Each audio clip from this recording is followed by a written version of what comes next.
Varicose veins కి సరైన చికిత్స కోసం సంప్రదించండి ఎవిస్ హాస్పిటల్. నమస్కారం, వెల్కమ్ టు సుమన్ టీవీ. నేను గీతాంజలి. మార్గశిర మాసం వచ్చేసింది. ప్రత్యేకంగా లక్ష్మీ పూజలు చేస్తూ ఉంటారు. అయితే మొదటి మార్గశిర గురువారం 5వ తారీఖున వచ్చిందండి. ఆ రోజున పూజ ఏ విధంగా చేయాలి, అలాగే లక్ష్మీ అమ్మవారిని ఎలా కొలుచుకోవాలి, ఆ రోజు పెట్టవలసిన నైవేద్యం కావచ్చు, పూజా విధానం కానీ, అలాగే పూజ చేసిన తర్వాత వాటిని ఏం చేయాలి, ఎందుకంటే మర్నాడు మళ్ళీ శుక్రవారం వచ్చింది కాబట్టి ఆ రోజున అమ్మవారిని కదిపి వచ్చేలా రకరకాల సందేహాలు మనకుంటాయి. ప్రత్యేకంగా చెప్తారు ఆ రోజున ఒక కథ అనేది మనం వినాలి, లేకుంటే మనకి అందుబాటులో ఉంటే గనక అది చదువుకోవాలి అమ్మవారిని పూజించిన తర్వాత అని అంటారు. అదే చాలా అరుదుగా దొరుకుతుంటాయి మన శాస్త్రాల్లో ఉన్నటువంటివి. మనం ఎవరి ద్వారానో వినిగానివి తెలుసుకోలేము.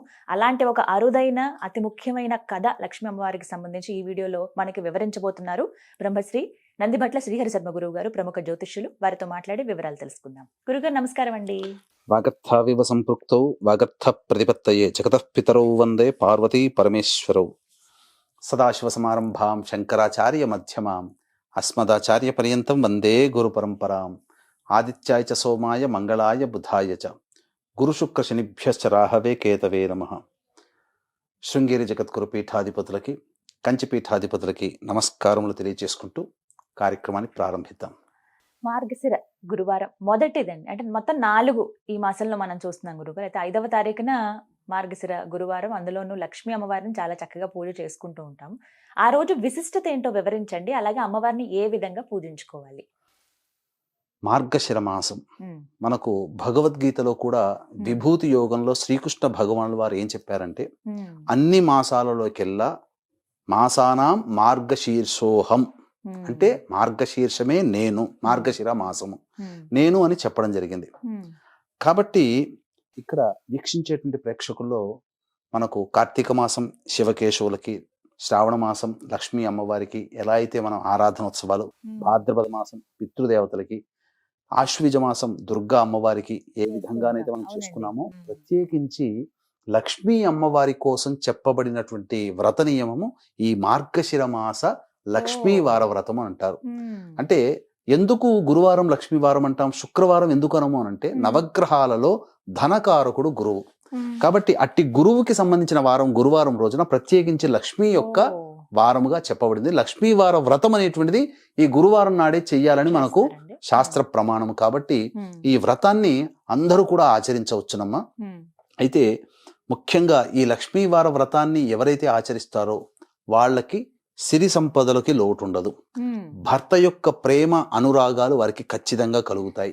ఇంకా ముఖ్యంగా వివాహం కాని అమ్మాయిలు ఉంటారు కదమ్మా, ఆ వివాహం కాని అమ్మాయిలకి చక్కటి సుగుణవంతుడైనటువంటి, ధనవంతుడైనటువంటి భోగ ఇంటిలో అనగా భోగవంతుడైనటువంటి ఇంట్లో కోడలిగా వెళుతుంది. కాబట్టి అన్ని రకాలుగా సౌభాగ్యంగా ఉంటుంది.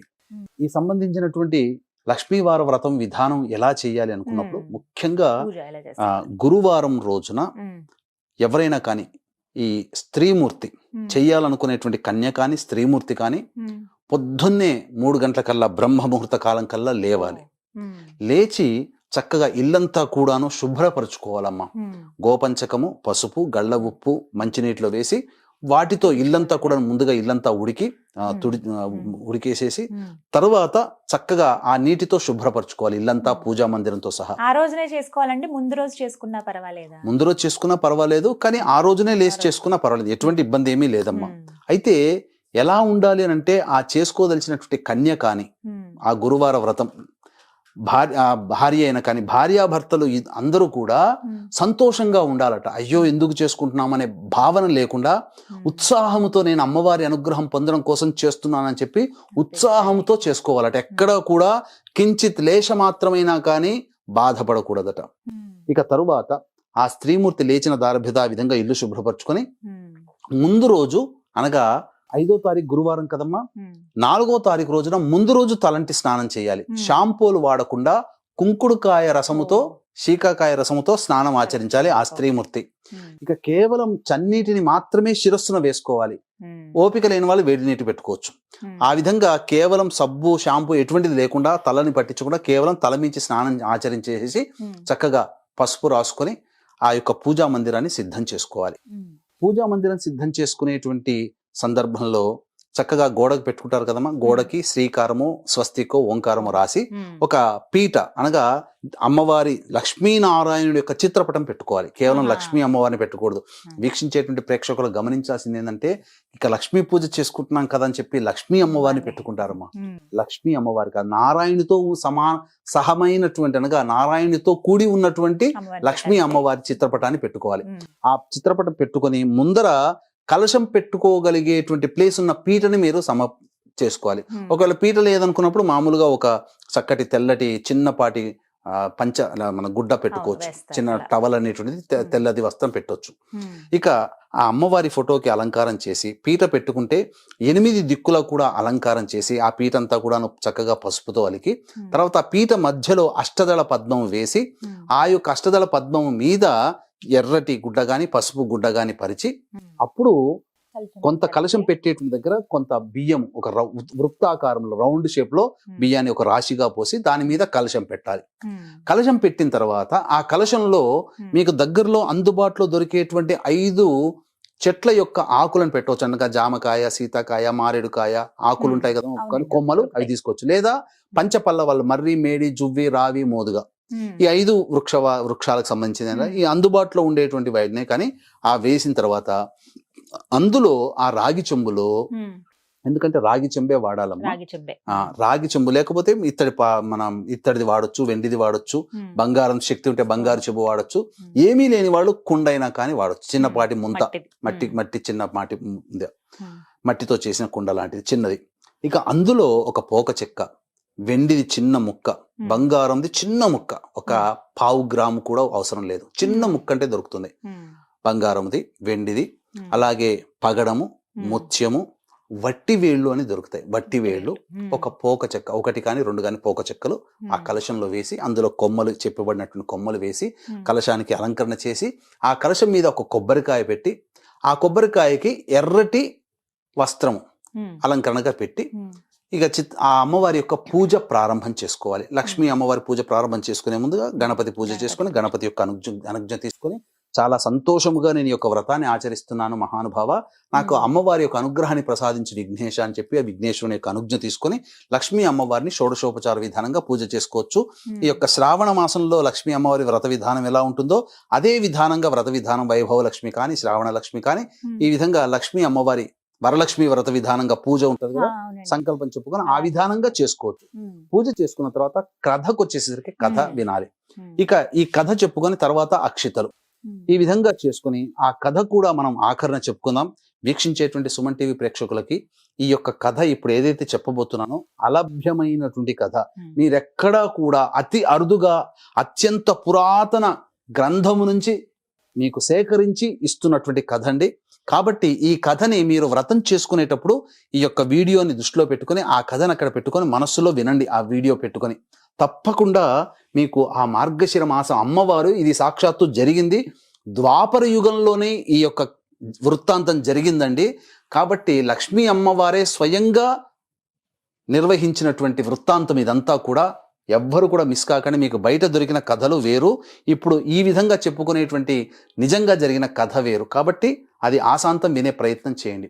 ఇక ఈ యొక్క అమ్మవారి పూజ అంతా చేసుకున్న తర్వాత సాయంకాలానికి మళ్ళీ ఇంట్లో ప్రదోషకాల సమయంలో సింహద్వారానికి ఇరువైపులా దీపారాధన చేయాలి. సాయంకాలం ప్రదోషకాలం దీపారాధన చేయాలి. ఆ తర్వాత ఉదయం నుంచి సాయంకాలం వరకు కూడా వీలుంటే ఉపవాసం ఉండాలి. ఉండి దీపారాధన చేసి ఇప్పుడు చెప్పబడిన పూజా విధానం అంతా ఉంది కదమ్మా, అదంతా ప్రదోషకాల సమయంలో ఆచరించాలి. ఆచరించి ఈ యొక్క గురువారం రోజున ఎట్టి పరిస్థితుల్లో కూడా నూనెతో వండించినటువంటి పదార్థాలు భుజించకూడదు. అమ్మవారికి ఏదన్నా చేసినా ఆవు నేతిలో చేయాలి, నూనెలో మాత్రం నూనె అనేటువంటిది ఈ మార్గశిర మాసం గురువారం రోజున తాకకూడదు. అసలు నూనెను తాకినా నూనెను కూడా పక్కకు పెట్టేయాలి. ఇక ఈ విధంగా చేసి ప్రదోషకాల సమయంలో ఈ చెప్పబడినటువంటి పూజా విధానంగా ఈ ఆచరణ చేయాలి. చేసి ఉపవాసం ఉంటారు కదా ఆడవాళ్ళు, తెల్లవారి ఆ యొక్క నైవేద్యం అంతా పెట్టి రాత్రి భోజనం చేసి మళ్ళీ తెల్లారి శుక్రవారం ఉంటుంది కదా, ఆ శుక్రవారం రోజున మళ్ళీ స్నానం ఆచరించి మళ్ళీ దీపారాధన చేసి అప్పుడు ఆ యొక్క కలశంలో ఉన్నటువంటి ఆ పూజ చేసిన విధానంలో అప్పుడు ఉద్వాసన చెప్పాలి. చెప్పి ఆ విధంగా పూజ పూర్తి చేసుకోవాలి. శుక్రవారం అయినా ఆ రోజు ఉద్వాసన చెప్పుకోవచ్చమ్మా. అయితే అందులో మీరు వేయమన్నారు కదండి, చిన్న బంగారం, అవునమ్మా. వెండి, అలాగే పోక చెక్కలు, పగడం, ఇవన్నీ వేయమన్నారు కదా, మరి వాటిని ఏం చేయాలి? ఆ రోజున ఆ పూజ విధానం అంతా ఉంది కదమ్మా, ఆ రోజున ఆ నీళ్లు అవన్నీ కూడా ఎవరి తొక్కని ప్లేస్ లో వేసేసి పోక చెక్క మినహా, వట్టివేళ్ళు మినహా మిగిలిన బంగారము, వెండి, ఇవన్నీ పగడము, ముత్యం ఇవన్నీ ఉన్నాయి కదా, అవి మళ్ళీ భద్రపరుచుకొని మళ్ళీ 2వ గురువారానికి చేసుకోవాలమ్మా. ఆ రోజుకి చేసుకోవాలి. ఆ విధంగా 3-4 గురువారాలు కూడా ఆ వాటిని వాడవచ్చు. కాకపోతే ఇక్కడ కొన్ని నియమాలు అనేటువంటివి పాటించాలమ్మా స్త్రీమూర్తి. ఏంటండి ఆ రోజు నియమాలు పాటించేటప్పుడు ముఖ్యంగా ఎప్పుడు కూడా కోపం అనేటువంటిది ఉండకూడదు, విసుగు అనేటువంటిది ఉండకూడదు. అత్తమామల్ని గౌరవంగా చూడాలి, భర్తని ప్రేమగా చూడాలి, కడుపున పుట్టిన సంతానైనా కానీ కోపగించుకోకూడదు. ఇది నియమం. ఆ రోజున ఎటువంటి పరిస్థితుల్లో కూడా కోపం అనేది రాకూడదు. ఇక ముఖ్యంగా ఆ ఇంట్లో ఆ గురువారం వ్రతం చేసేటువంటి రోజున ఇక మురికి బట్టలు అంటూ ఉండకూడదమ్మా. ఆ రోజున ఇక గోళ్ళు, మన జుట్టు గోక్కోవడం కానీ, గోళ్ళు కత్తిరించుకోవడం కానీ లాంటివి చేయకూడదు. ఆ మార్గశిర మాస గురువారం రోజున ఇక దాంపత్యము పనికిరాదు, బ్రహ్మచర్య వ్రతాన్ని ఆచరించాలి. ఇక అన్నిటికంటే ముఖ్యంగా మధ్యాహ్నం పూట నిద్రపోకూడదు, ప్రదోషకాల సమయంలో విసుక్కోకూడదు, ముఖ్యంగా అబద్ధాలు ఆడకూడదు. ఆ గురువారం రోజున చాలా మటుకు మౌనాన్ని ఆశ్రయించాలి. భోజనం చేసేటప్పుడు కూడా ఈ యొక్క గురువారం రోజున తూర్పు వైపున తిరిగి కానీ, ఉత్తరం వైపు తిరిగి కానీ కూర్చొని భోజనం చేయాలి. ఇది విధానంగా చెప్పబడి ఉందమ్మా. అమ్మవారికి పెట్టినటువంటి నైవేద్యాన్ని భుజించవచ్చు. ఉపవాసం ఉంటే ఆ రోజులో ఎట్టి పరిస్థితుల్లో కూడాను నూనెను తాకకూడదు. దీపారాధన నూనెతో చేయొద్దండి, నూనెతో చేయకూడదు, ఆవు నేతితోనే చేయాలి. నూనె అనేటువంటిది ఈ గురువారం రోజున స్పృశించకూడదమ్మా. ఇక ముఖ్యంగా ఆ యొక్క ఈ 4 వారాలు ఈ విధంగా చేసిన తర్వాత 5వ వారం పుష్యమాసంలో వస్తుంది. 5వ వారం కూడా ఈ మార్గశిర మాసం అయిపోయింది కదా అని కాకుండా పుష్యమాసంలో వచ్చే గురువారం రోజున కూడా ఆచరించి ఆ తదనంతరం ఒకరికి కానీ, ముగ్గురికి కానీ, 5గురికి కానీ, 7గురికి కానీ ముత్తైదులను పిలిపించుకొని లేదా బాలికల్ని పిలిపించుకొని పూజ చేసి లక్ష్మీ స్వరూపముగా భావించి వారికి వాయనం ఇవ్వాలమ్మా. ఇంకా స్త్రీ అలంకరణ వస్తుంటే అద్దము, దువ్వెన, కాటుక, గాజులు, రవిక బట్ట, పూలమాల, పసుపు, కుంకుమ ఇలా అవి ఇవ్వవచ్చమ్మా. ఈ విధంగా ఏ వ్యక్తి అయితే, ఏ స్త్రీమూర్తి అయితే చేస్తుందో ఆ స్త్రీమూర్తికి తప్పకుండా సిరి సంపదలతో పాటు వైభవపేతమైనటువంటి జీవితం అనేటువంటిది ఉంటుంది. తరతరాలకి కూడా భవిష్యత్తులో వచ్చే జన్మలో కూడా లక్ష్మీ అనుగ్రహ ప్రాప్తి అవుతుంది. ఎందుకంటే ఇప్పుడు మనం చెప్పుకోబోయే కథలో జరిగిన వృత్తాంతం ఇది. లక్ష్మీ అమ్మవారి అనుగ్రహం వచ్చే జన్మలో కూడా కలిగిందనడానికి ఈ కథలో వృత్తాంతం ఉంటుందమ్మా. కాబట్టి జాగ్రత్తగా వినండి ఈ కథంతా కూడా. ఇక వీక్షించేటువంటి ప్రేక్షకులకి గమనిక, ఈ యొక్క సంబంధించినటువంటి కాశీ క్షేత్రంలో డిసెంబర్ 15వ తారీఖు రోజున దత్త జయంతి సందర్భంగా జాతకరీత్యా కలుగు విద్య, వివాహ, ఉద్యోగ, దాంపత్య, సంతాన, అనారోగ్య సమస్యల నివారణకి మరియు గోచారీత్యా కలుగు వృషభ, మిథున, కర్కాటక, సింహతులు, వృశ్చిక, మకర, కుంభమీన రాశిలో జన్మించిన వారికి శనిదోష పరిహారార్థమై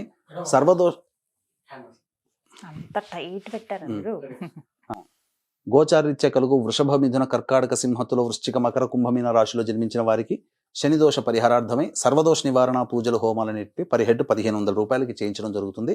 యముని ప్రీతి కోసం యమహోమం కూడా జరిపించడం జరుగుతుంది. అవకాశం ఉన్న వాళ్ళు కార్యక్రమ తదనంతరం కాంటాక్ట్ చేసి మీ గోత్రనామాలు నమోదు చేసుకోవచ్చు. ఇక కథలో గనక వెళ్ళినట్లయితేనమ్మా, చక్కగా పూర్వం ద్వాపర యుగంలో జరిగిందని చెప్పాను కదమ్మా. ద్వాపర యుగంలో సౌరాష్ట్ర దేశాన్ని పరిపాలించే భద్రశ్రవ అనే మహారాజు, గొప్ప నీతివంతమైన మహారాజు. ఆయనకి సురత్ చంద్రిక అనేటువంటి భార్యామణి ఉంది. మహా ఇల్లాలు, పతివ్రత. ఆమెకి 7గురు కొడుకులు, ఒక అమ్మాయి, శ్యామ బాల ఆమె పేరు.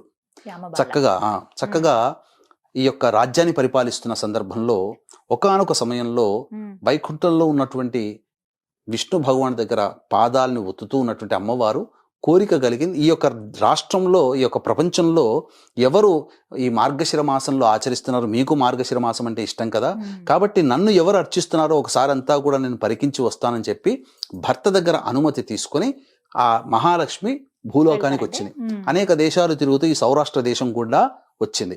ఎందుకంటే ఈ లక్ష్మీ అమ్మవారి పూజకి ఈ భద్రశ్రవ అనేటువంటి ఒక మహారాజు మరియు సురచంద్రికకు సంబంధించినటువంటి పూర్వజన్మతో సంబంధం ఉన్నది లక్ష్మీ అమ్మవారి యొక్క వృత్తాంతం.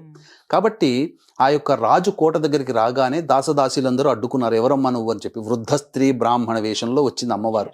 అంటే నేను సంబంధించినటువంటి పూర్వంలో వీరు ఒక వ్రతం చేశారు, కాబట్టి ఆ వ్రతం అనేది మళ్ళీ ఈ జన్మలో చెయ్యలేదు, ఈ వ్రతాన్ని ఆచరింప చెయ్యాలి అని చెప్పి తెలపడం కోసం వచ్చానమ్మా అని చెప్పగా ఆ పరిచారిక ఏం చేసిందంటే సురచంద్రికకి అందించింది రాణికి.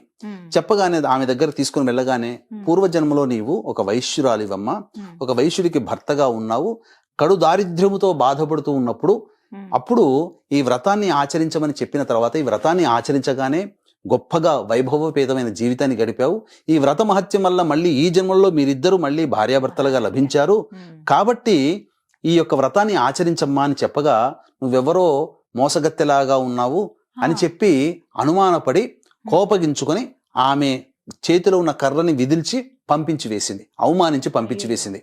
అన్న తర్వాత, నువ్వు నన్ను పొమ్మంటావా, ఇక నేను నీ దగ్గర ఉండనులే అమ్మా అని చెప్పి వెళ్ళిపోతుంది. వెళ్ళిపోతున్నప్పుడు ఆ ద్వారం దగ్గర ఆ కూతురు శ్యామబాల పట్టుకొని అడుగుతుంది, ఏంటమ్మా ఏం జరిగింది, ఇంతగా బాధపడుతూ వస్తున్నావు అంటే, ఫలానా ఇట్లా మీ అమ్మగారు ఇట్లా చేసిందమ్మా, వ్రతం ఆచరించమని చెప్పాను, అయినా ఆచరించలేక నన్ను అనుమానించి నన్ను అవమానించి పంపించిందంటే దానికి ఏమి బాధపడకమ్మా అని చెప్పి, ఎలా ఆచరించాలి నాకు చెప్పమ్మా, నేను చేస్తాను అని చెప్పి ఆ యొక్క వృద్ధ స్త్రీ ఆ అమ్మాయికి వ్రత విధానం అంతా చెప్పి అమ్మాయి చేత ఆచరింపచేసింది.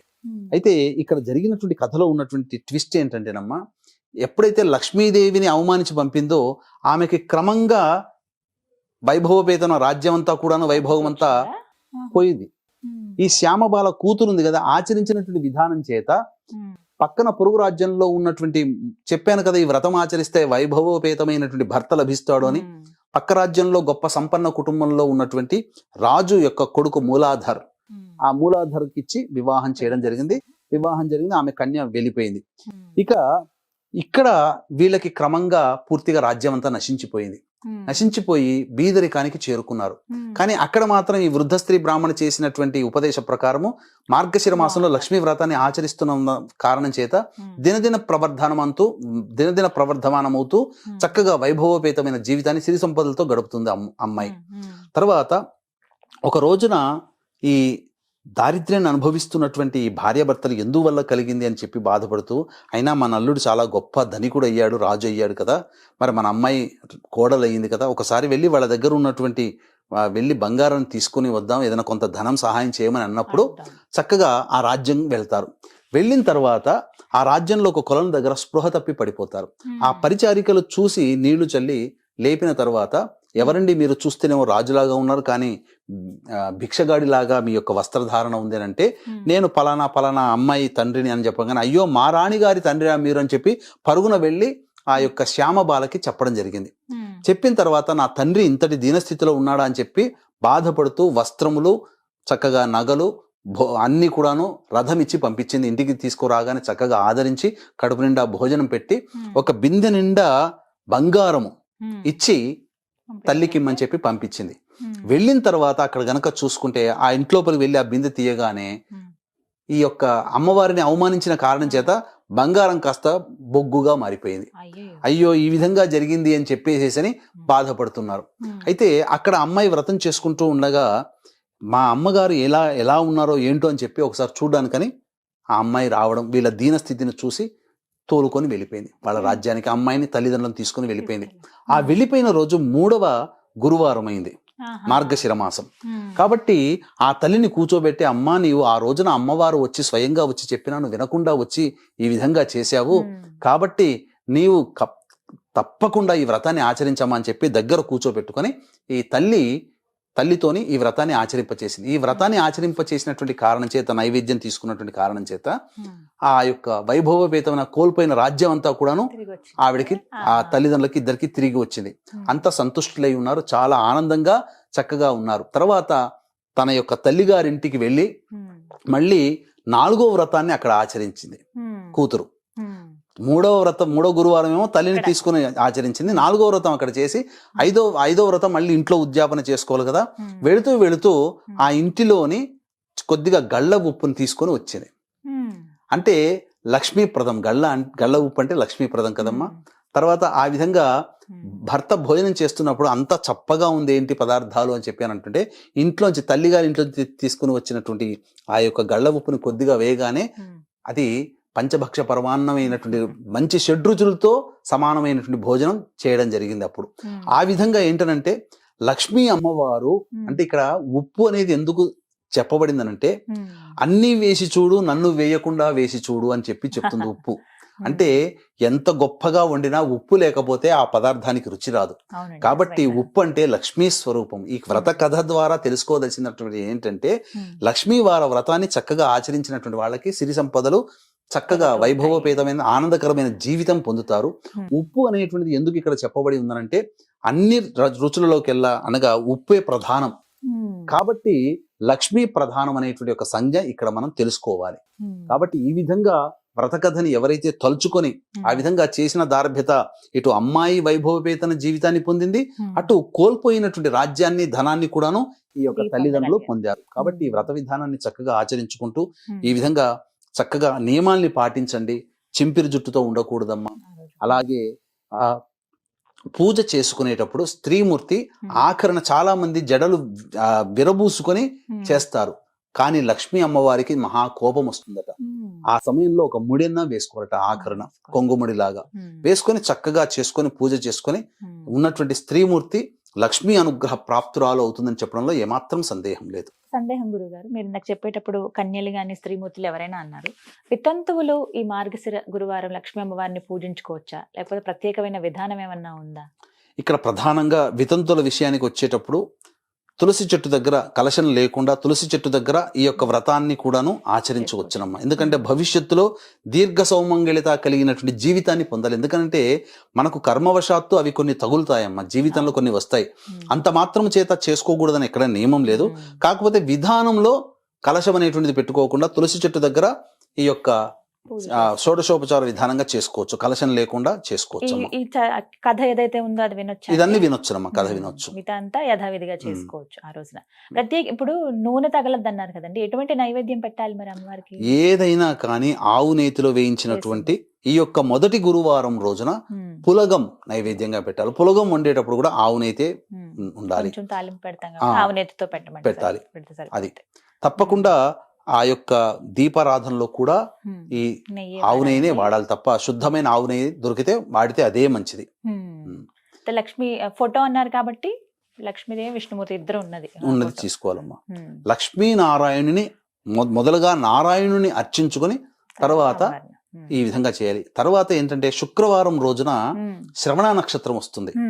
ఈ శ్రవణ నక్షత్రం విష్ణుమూర్తికి సంబంధించినటువంటి నక్షత్రం కాబట్టి ఈ విష్ణుమూర్తికి సంబంధించినటువంటి నక్షత్రం కావున ఆ రోజున నారాయణుని కూడా అర్చించే విష్ణు సహస్రనామ పారాయణం తెల్లవారి శుక్రవారం రోజున చేసిన చాలా విశేషం. మళ్ళీ మార్గశిర మాసంలో శ్రవణ నక్షత్రం లేదు కాబట్టి ఆ రోజు కూడా చేసుకోవచ్చు. గురువుగారు 5 వారాలు అన్నారు మీరు, అప్పుడు ఉద్యాపన చేసేసుకోవచ్చని. కానీ ఆటంకం వస్తే మధ్యలో మహిళలకి అప్పుడు పరిస్థితి ఏంటండి? ఎలా స్త్రీలకి ఋతుపరంగా ఏమన్నా ఆటంకాలు వచ్చినప్పుడు దాన్ని ఆపకూడదమ్మా. కన్న కూతురుతోనైనా అత్తగారితోనైనా తల్లిగారితోనైనా కానీ ఈ యొక్క వ్రతాన్ని ఆచరింప చేయాలి. అవి కూడా కుదరని పక్షంలో అవి కూడా కుదరని పక్షం అంటూ ఉండదు. ఎవరైనా ఉంటారు కదమ్మా, సొంత చెల్లెలైనా ఎవరైనా కానీ చేయవచ్చు, భర్తతోనైనా కానీ చేయించవచ్చు. ఈ వ్రతం మాత్రం ఆపకూడదు. 5 వారాలకు మాత్రం ఉద్యాపన చేయాలి. ఇలాగే ఏ వారానికి ఆ వారం చేసుకోవాలి, సెపరేట్ గా ఉంటుంది కదండి. చక్కగా వివరించారు గురుగారు, ధన్యవాదాలండి. సర్వం శ్రీ ఉమామహేశ్వర పరబ్రహ్మార్పణమస్తు.